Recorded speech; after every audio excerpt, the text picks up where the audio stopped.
Hey, welcome to the Maelstrom Studio. Let's go take a tour. So when you come in, one of the first things a lot of people notice is that our desk is off kilter a little bit. And people kind of look at that weird and like, hey, because you're used to seeing consoles or some other desk in the middle of the room. But this is a tracking studio, and so it was built very much with the desk being portable in mind. So one of the things about the desk is pretty cool is that you can pop these up.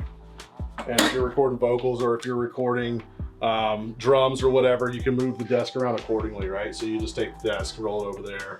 Everything runs off this one spine here that just moves really easily with the room. So it comes in really handy, and whenever we're ready to mix, we just put it right here in the middle, and then we got the speakers coming right at the perfect angles to our head so that we can mix appropriately. This is our rack that we have all of our preamps and all of our channel strips and interfaces in.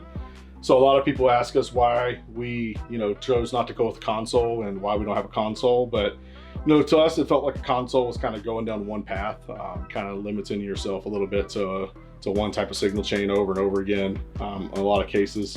It might not be right, but that's just how we think about it. So we decided to go with more of a piecemeal approach and kind of building our own sets of preamps and our own channel strips and EQs.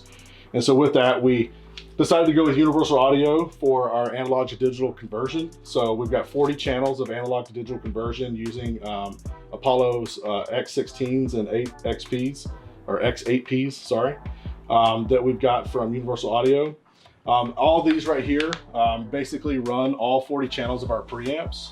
So as you can see here, this is the inputs to all of the preamps here in the rack. So you simply input here on whatever channel you want to go into, and then it goes into the preamp that you've selected. We've got quite a few different preamps. We've got 4 710Ds. We've got 12 channels of that we use for a lot of times for drums, but we use them for other things as well. We've got 2 6176s, which is your classic combination of your 1176 compressor with the 6170 preamp. Then you've got the Pro Channel 2s from ART. And then as you come up over here, we've got quite a few 500 series as well. We've got 2 M85s from Abetus Audio. We've got some Chandler Little Devils, Chandler Limited TG2s. So we got some Tone Lux and some APA preamps as well. We've got an AEA ribbon preamp that we use for a lot of our AEA ribbon mics. We've got quite a few AEA ribbon mics. We're huge fans of their mics. They put off a really warm, very bright sound. So we're big fans of those. Then we've also got 2 Manley core reference, a Manley Vox box, and then another voice channel that we use for vocals and bass DI and quite a few other things. You're probably noticing there's a lot of drawers underneath here. Like all these drawers in here are filled with microphones. So if you kind of take a look in here, we've got quite a few mics. We've got an AKG D12 there. You got a Beta 52, got an Audix drum mic, quite a few different kick mics in there. And then we've got a drawer full of SM57s and SM58s, and then quite a few other mics, as you can see, in the other drawers as well. So coming over to this rack that we hope to fill soon, this is where we got all of our effects and our dynamics processing gear. So basically, we've got a couple compressors and 1 EQ right now. So right now we're using a retro EQ and a retro revolver stereo compressor. And then we got a couple of Warm Audio WA76 limiting amplifiers as well that we use on our master bus for certain things. A lot of folks are used to these days doing a lot of their summing in the box and doing a lot of in the box summing. Well, one of the cool things that we do here, it's a little different, is we sum with an analog summing unit. So we use the Dangerous 2-Bus Plus, as you can see here, to take 16 channels down to 2. And we'd use this to do analog summing, and we used to add a little color and some harmonic distortion before we come out of the box. So another cool thing about the studio is we got some really good monitoring gear. So we use the Dyne Audio LYD48S and the 18S sub. So they work really well together, and they got built-in DSP to kind of work as a unit together when you're monitoring. And they're just awesome. We have an awesome computer as well. You can't really see it from here. It's kind of hard to see. It's kind of tucked away in the corner back here, but our computer is a 16-core i9 processor, got 4 terabytes of solid state memory, nothing to worry about, 64 gigs of RAM, just a solid PC, just nothing you have to worry about when it comes to tracking and working in the studio. With computers, the last thing we ever worry about. So a few more pieces of gear over here, and then we'll run into the drum room. So as you look over here, we've got our Kemper profiler. So that's most studios have a Kemper these days, but we have a Kemper profiler that we use for quick reamping sessions, or we use for quick sessions when we got to do scratch guitar or something like that, and we don't want to have to mic a drum or mic a drum. We don't have to mic a cab or anything like that right away. We also have a 2-note studio, which is also a load box or an IR loader that we use a lot as well when we don't want to have to mic a cab or get into micing a cab right away, which is handy a lot of times when you get in or you're just producing or you're starting out writing a song, without really knowing what you want to do yet from a tone perspective. So that's pretty much the control room, the main control room. We'll talk about all these guitars and stuff I've got in here in a few minutes when we come back, but let's go in here and take a look at the hallway and the drum room. So as you go into the hallway, the first thing you'll notice is we got a lot of cables. All of our cables are Mogami cables. We don't use anything but Mogami in the studio. We just don't trust anything else, and they're good cables. But if you look at all the cables we got there, then we've got quite a few drums and microphones in here as well in our storage area. So looking at our cymbals, we got about 12 or 13 cymbals in this case here, ranging from different rides to different crashes, different sizes. We got Zildjian in there, Sabians, just different variety of cymbals in there. We've got an AHA, which is Aaron Hughes Acoustics Black Beauty. We've got a Yamaha custom recording drum, recording studio drums snare here. We've got a Chris Adler Warbird, and we've got a Premier Maple. Those are all pretty cool drums that we like to use. We've also got a Gresh Bell Brass that's in there on the kit now, in addition to a couple of other drums that we've got. Looking at mics, we've got quite a few mics. We've got an Upton 251U tube condenser mic. It's actually in the vocal booth right now because we're using it to cut vocals with an artist, but it's a tube condenser. It's a very nice microphone, very expensive microphone. It was very, very sad the day I had to put the check out for that one, but it was worth it. It's a great mic. Got an AEA R88A, which is a stereo ribbon mic that we like to use a lot for room mics, for drums, along with quite a few other things. Got just some other random gear here. We got some 421s, we got some 441s. We got some different types of headphones. Got a KSM 44A, got a couple of C414s, and got a couple of N22 ribbon mics, KU5A ribbon mics, condensers up here. We've got a set of Soyuz 013 FET, and then we've also got a set of KM184 small diaphragm condensers up here that we use for various things in the studio with recording drums mainly. So yeah, that's all we really have in here. Let's go check out the drum room.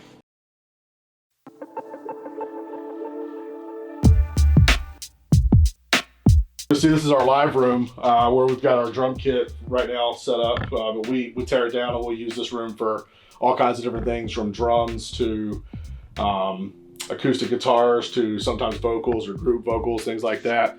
But this is a pretty cool drum set. So this is a drum set that belongs to Kellen. It's an AHA custom kit. It's one of the last ones that Aaron Hughes made before he closed up shop. But if you're from this area, you'll probably recognize the name AHA or Aaron Hughes Acoustics drums. It was pretty famous around the Gainesville area for crafting handmade drums, and he had a store called Drums 101 in the area for a while that a lot of people know. So this was one of the last kits he made, to our knowledge, and it's a great kit. It's very loud. It's a very, very booming kit. It's a solid kit for producing all kinds of different music. Then we got all these Meinl custom, classic custom dark cymbals on here. So just an array of effect cymbals and different cymbals that we've got at our disposal. So we're definitely gearheads. We like our gear. So not much to say about this room other than it's a vocal booth. It's like most vocal booths. It's a pretty dry room. It looks really cool, and it serves its purpose. It's nice and roomy. It's about 8x4, so you don't get too claustrophobic or too closet filling in here. It's got an air vent, so it stays nice and cool in here as well. There's that Upton 251 we talked about. It's a beautiful tube condenser. And then, yeah, that's pretty much it. It's a vocal booth. So let's check out the amp room. So this is the room that we get to spend a lot of time in with a lot of the guitarists. Guitarists love this room. This is a very special room for us. We got quite a few amps, as you can see. You got quite a few different cabinets. One of the cool things about this room and one of the cool features of the studio is this amp switcher by KHE Audio Electronics. So Marcus does a great job supporting the artists and supporting folks, but these KHE switchers are our pride and joy in the amp room. So what do? So this is a 16 by 12 unit. So what it is basically 16 amplifiers by 12 cabinets, and that's basically what we have in here. It's about 16 heads by 12 cabinets. And what it allows you to do is it allows you to plug in your guitar here, and then you can power on the amp, and you can basically hand select up to 2 cabinets in any one head at any time, and you can switch between them just intermittently as you're playing, as long as the amp's on, and you can compare and contrast amps, live real time. Along with the cabinet. So it comes really handy whenever you want to, really get a feel for what it's going to sound like in the room and what an amp's going to sound like, and kind of getting the tone dialed in the way you want it. It's just super handy, super handy. So let's talk a little bit about the amps. So we've got quite a few amps in here. Let's talk a little bit about these. So we got a Preamps Cobra, we got a Preamps Dragon. Both are classic amps. A lot of people know the Preamps Cobra from Killswitch Engage. It was on quite a few of their albums, I believe. I think the Dragon was as well, I believe. Again, just, it might be for folklore, maybe some mythical thing, I don't know. It's just what you hear. Then the Fort and Meshuggah, you got a Fort and Cali, which are, really nice, unique amps. Got all the gain you could possibly want, more gain than, your local laundry out at your grocery store. That's what we like to joke about. Got a Mesa Mark V and a Mesa Triple Rectifier. Got a Driftwood Purple Nightmare. Got a PRS Archon 100. Got a Randall Satan 50. Got an Ingalls Savage 120, and then of course an Orange Dual Terra up here as well. Then we've got a Crankenstein Plus. We got a PV 5150 Signature Series. We weren't good enough to get a block letter, but the Signature Series is just as good. It sounds just as great. It's a great amp. You gotta have one if you're gonna run a studio. Got the PV Invective 120. Got an EVH 5153 EL34 version, which is another really nice amp. And then we got a Bogner Ubershaw. The hole down here is gonna be for a KSR Juno and an Omega Granifier, which are both on their way as well. So we're really anxious to get those because they're great amps as well. So one of the cool things about all of our cabinets is all of our cabinets have different speakers in them. So the different speakers offer a lot of different tonal variety and a lot of different options when it comes to, what type of guitar tone we want to produce and how we're going to mic a cab. So we've got, a Mesa cab here that's got a custom 90 and a V30 in it. That's a Mesa V30. Arachnid cabs custom built for the Maelstrom Studio. You can see our logo on there. So shout out to Rob from Arachnid. Thank you for all your support. This is a Texas Heats loaded cabinet. The crank is a Texas Heats loaded as well. Then you got an Avatar 2x12 with greenbacks. Got an Avatar 2x12 with GLK 100s. Got a Marshall 1960 cab straight with G12 75s. Got a PV Invective with a creamback and a vintage 30. Got a Maelstrom Studios Arachnid custom cab. Another Arachnid cab. This one's loaded with Wizards. Then we got an orange 4x12 oversized that's loaded with vintage 30s. Then we come over to this stack, and this is probably my favorite stack. We got the Zilla cabinet right here. It's loaded with creambacks. We got the Hesu loaded with Hesu Demons. And then we got the Omega Ampworks loaded with DV77s and VM1265s. All great cabinets. This one right here ends up on a lot of records with us. And then for all the bass players out there, we've got quite a few tone options for bass players as well. I'm a bass player, and look at all the guitar gear we got, right? But I'm a bass player and I like bass gear. So we've got a Mark Bass 410 cabinet, got an Ampeg 210, classic V4, classic V2 Ampeg heads, got a V2 900 head here by Dark Glass, and then we got a Mark Bass little Marcus 1000. They're all good for bass, and then of course the Mesa 15 there. The only thing we're kind of missing that we're looking to get here is an 8x10 cabinet, which we'll eventually get and have. We just haven't, as you can see, kind of out of space a little bit. So this is our custom pedal cabinet that was made by my father-in-law. It's a really cool cabinet he made for us. So it's just all of our different pedals and effects. We've got quite a few different effects from companies like Abominable.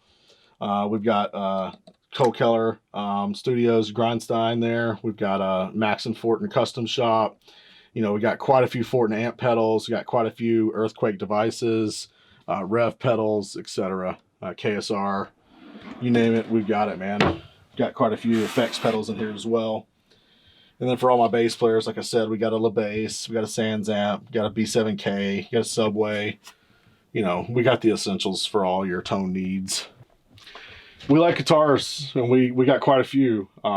Most of our guitars are Signature Series. We like to buy Signature Series guitars because you tend to get more bang for your buck when you buy those. They tend to be pretty special guitars. This one right here is a pretty special guitar. This is a Ernie Ball Stingray 4-string. This is a Ball Family Reserve Kingpin edition. It's a beautiful bass. As you can see, it's black and gold. It's got the blacked out neck. You know, it's a beautiful 4-string. We use this on quite a few albums already. We've got a 7-string LTD Sir Headley version with an Evertune bridge. So thing never goes out of tune. It's great for the studio and tracking. It's loaded with Fishman Fluences. It's a beautiful guitar. We've also got a Misha Mansour Jackson 7-string custom edition, loaded with bare knuckle juggernauts. So this is another one of our great 7-strings we like to track with, and do quite a bit of tracking with that as well. This is my personal daily favorite. So this is my Ben Weinman BW01 LTD. So again, it's another Evertune guitar. We really like the Evertune bridges because, you know, when you're tracking, it comes in very handy for things not to go out of tune. And, you know, these are all great guitars. So let's go look at some other guitars. I got quite a few more in here. Let's go check them out.